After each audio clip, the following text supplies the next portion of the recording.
Tere, kallikene. Tulin täna oma lapsepõlve koju ja lähme vaatame nüüd üheskoos, kuidas on võimalik linnas näiteks edukalt kanu pidada. No tere, daamid.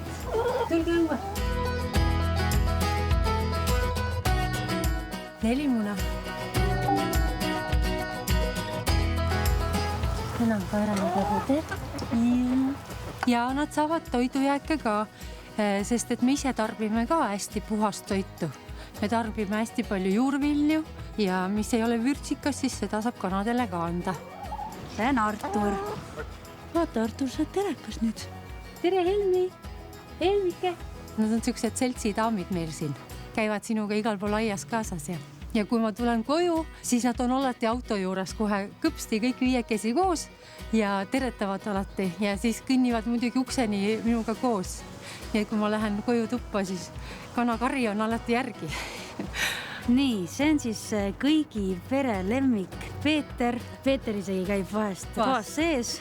Tegelikult nimed pani perepoeg Alfons kanadele ja nad ütles, et lihtsalt nii Peetri nägu.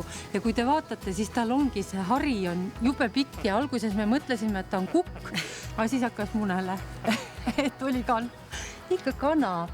Ikka oled kana, Peeter. Ikka oled kana, Peeter, ja lähme teeme siis munadest toitu ka. Midagi head.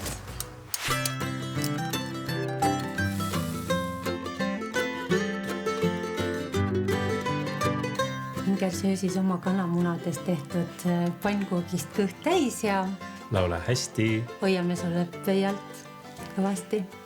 Aitäh!